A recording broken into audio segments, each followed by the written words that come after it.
Ever since the first industrial revolution, the promise of bounteous productive potential beckoned to humanity.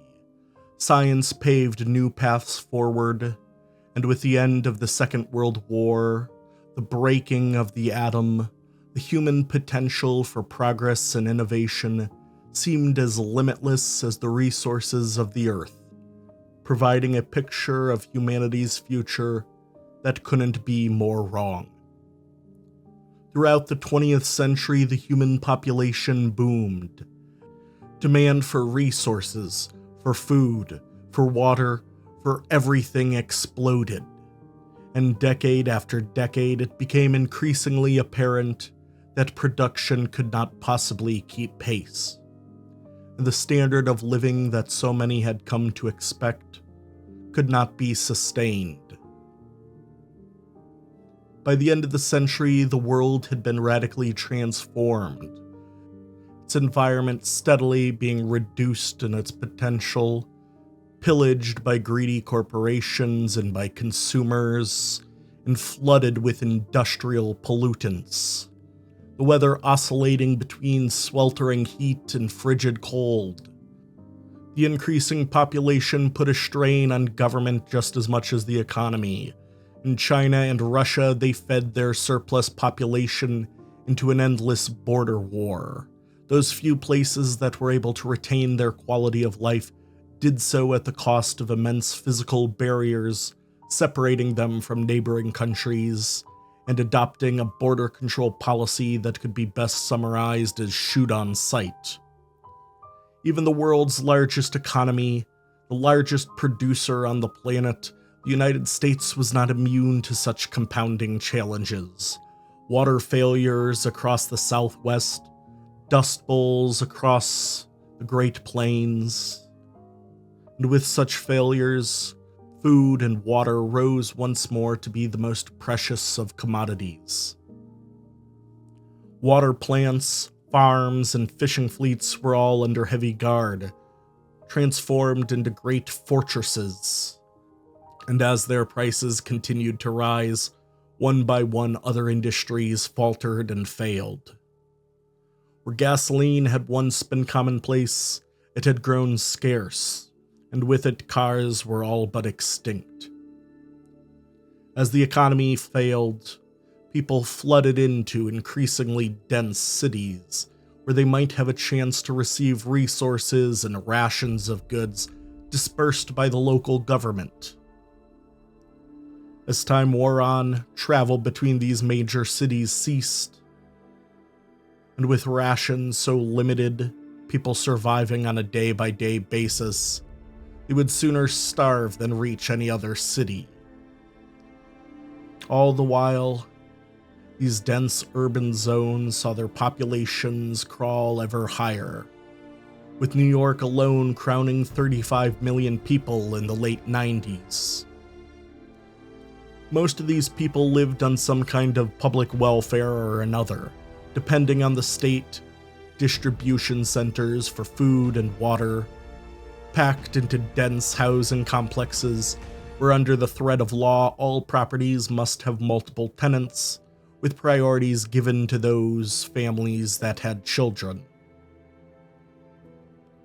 So bad were the conditions that stairwells were jammed with the unending human forms. Hospitals were overburdened in their duties, with only the sickest of the sick were allowed to remain on their premises, all others needing to be cared for under their own housing.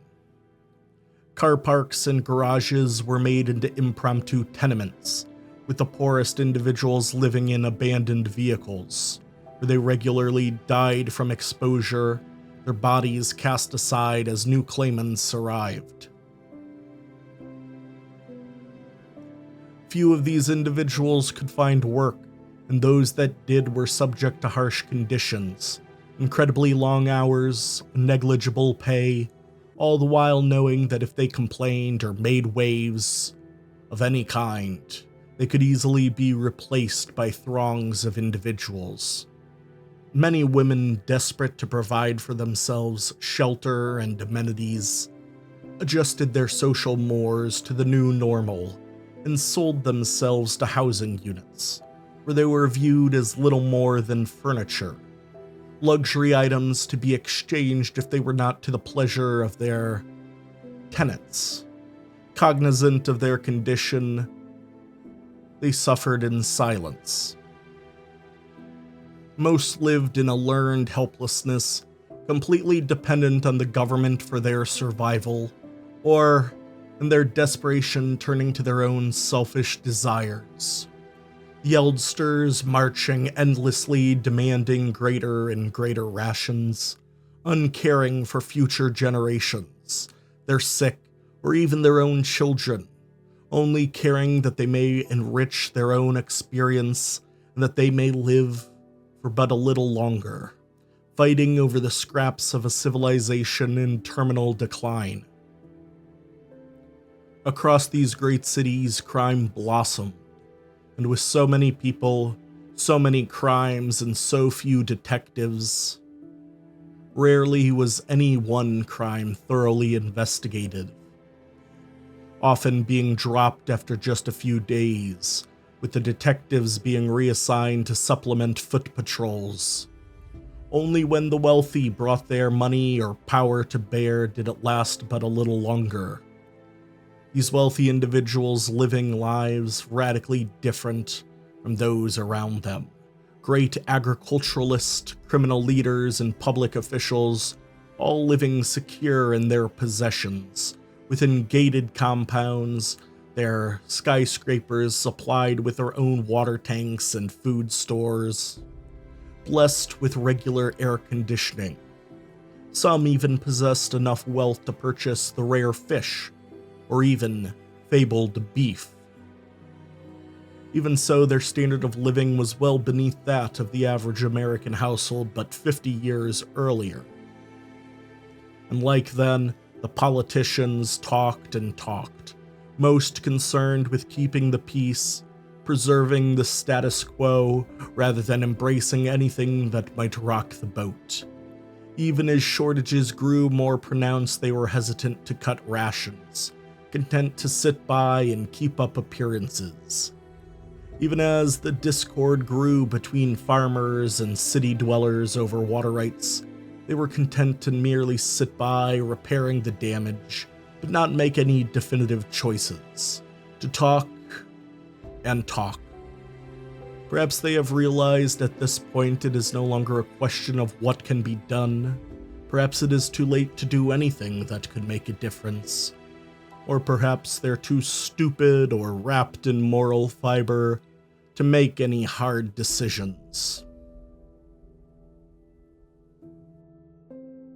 With the dawning of a new decade, a new millennium, America's population has climbed still higher. Like a ship overburdened, she threatens to slip beneath the waves, plunging all into the frigid embrace of awaiting death, doomed by the success and plenty of generations gone before.